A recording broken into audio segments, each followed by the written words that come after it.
कर्पूरगौरं करुणावतारं संसारसारं भुजगेन्द्रहारं सदा वसन्तं हृदयारविन्दे भवं भवानी सहितं नमामि। सती जन्म, तप तथा विवाह। भगवान शंकर की आज्ञा सिरोधार्य करके ब्रह्मा जी ने सृष्टि कार्य प्रारंभ किया। सर्वप्रथम उन्होंने सूक्ष्मभूत वायु, अग्नि, जल, पृथ्वी, पर्वत, नदी, समुद्र इत्यादि के साथ सप्तऋषियों तथा अपने मानस पुत्रों को उत्पन्न किया। तत्पश्चात अंबिका का एवं महादेव जी की आज्ञा से उन्होंने दक्ष और विरिणी की सृष्टि की और उन्हें मैथुनी सृष्टि करने का आदेश दिया। उन दोनों ने पहले हर्यश्व और सबलाश्व आदि नाम से सहस्त्रों पुत्र पैदा किए, जो नारद जी के उपदेश से सन्यासी हो गए। बाद में उन्हें कल्पांतर में 60 कन्याएं हुई, जिनका विवाह भृगु, शिव, मरीचि आदि ऋषियों के साथ संपन्न हुआ। ब्रह्मा की आराधना से संतुष्ट होकर परमेश्वर शंभु की आदि शक्ति सती देवी ने लोकहित का कार्य संपादित करने के लिए दक्ष के यहाँ अवतार लिया।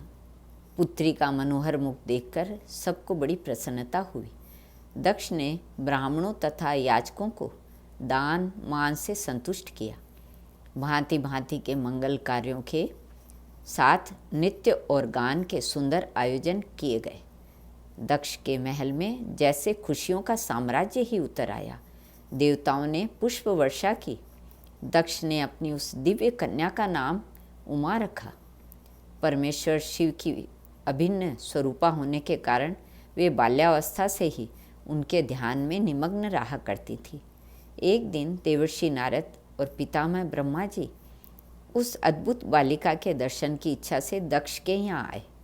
ब्रह्मा जी ने भगवती सती से कहा, जो केवल तुम्हें ही चाहते हैं और तुम्हारे मन में भी जिनको पति रूप में प्राप्त करने की अभिलाषा है, उन्हीं महादेव जी की तुम्हें तपस्या करनी चाहिए। ऐसा कहकर ब्रह्मा जी देवर्षि नारद के साथ अपने लोक को चले गए। युवावस्था में प्रवेश करते ही भगवती सती अपनी माता विरिणी से अनुमति लेकर महेश्वर शिव को पति रूप में प्राप्त करने के लिए कठोर तपस्या करने लगी।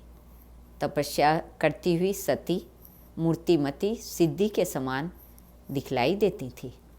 भांति भांति के उपचारों द्वारा महेश्वर की साधना में वे इस तरह लीन हो गईं कि उन्हें अपने शरीर की सुधि न रही। भगवान विष्णु के साथ सभी देवताओं ने कैलाश पहुंचकर भगवान शिव से कहा, महेश्वर, महातेजस्विनी सती आपको पति रूप में प्राप्त करने के लिए कठोर तप कर रही हैं। हम लोगों की प्रार्थना है कि आप उन्हें पत्नी रूप में स्वीकार करें। देवताओं की प्रार्थना सुनकर भगवान महादेव सती के समक्ष प्रकट हो गए। उनकी अंग कांति करोड़ों कामदेवों को लज्जित कर रही थी। भगवती सती ने सौंदर्य के धाम महेश्वर शिव की वंदना की। उस समय उनका मुख नारी सुलभ लज्जा के कारण झुका हुआ था।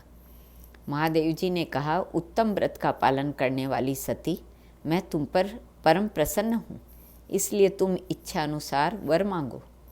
शुभे तुम्हारा कल्याण हो। सती बोली, प्रभु, यदि आप मुझ पर सचमुच प्रसन्न हैं तो वैवाहिक विधि से मेरा पाणी ग्रहण कर मुझे दासी को कृतार्थ करें।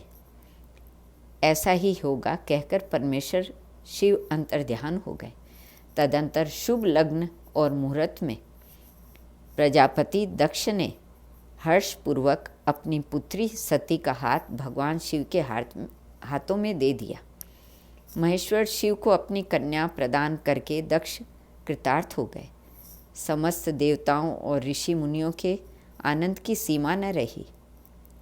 विवाहोपरांत दक्ष से विदा लेकर शिवा के साथ महादेव कैलाश लौट आए। समस्त संसार सती और शिव के इस दिव्य मिलन से आनंदित हो गए। महेश्वर शिव अपनी आदि शक्ति भगवती सती के साथ कैलाश पर आनंदपूर्वक विहार करने लगे। उस दिव्य दंपत्ति के नैसर्गिक प्रेम को देखकर शिवगण आनंद में झूम उठे। प्रकृति भी अपने कुसुमित वनों एवं निर्मल सरोवरों के रूप में पलक पावड़े बिछाए उमा महेश्वर का नित्य स्वागत करने लगी। इस तरह विश्वेश्वर भूतनाथ शिव को भगवती सती के साथ आनंद करते हुए बहुत समय बीत गया।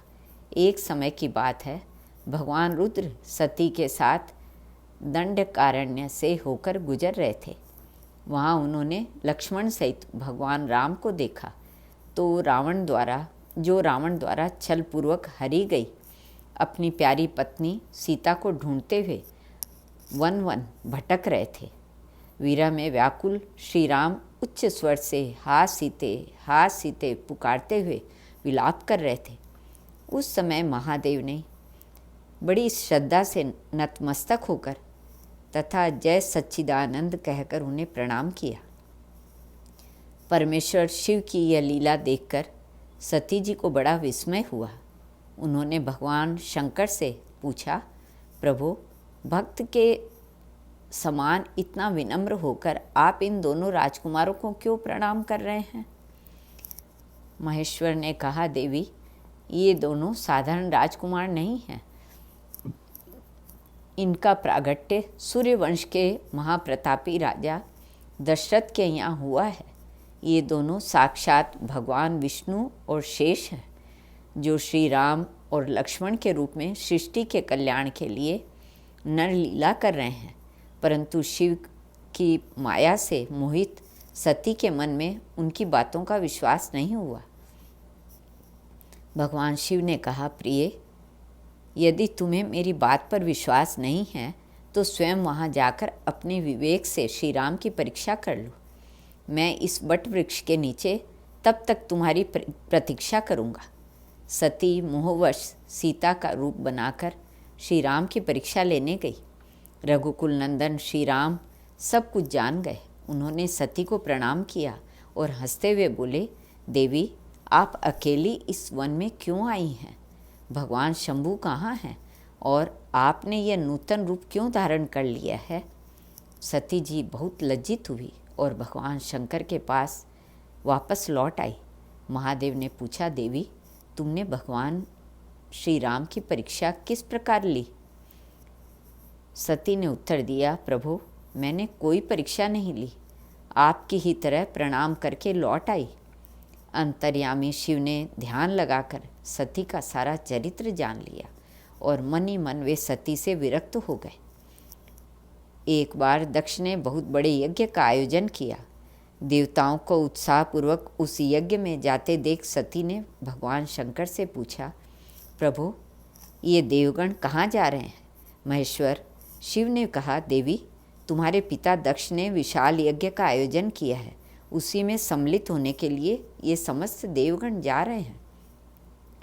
दक्ष मेरे विशेष द्रोही हो गए हैं, इसलिए उन्होंने हम दोनों को उस यज्ञ में नहीं बुलाया है।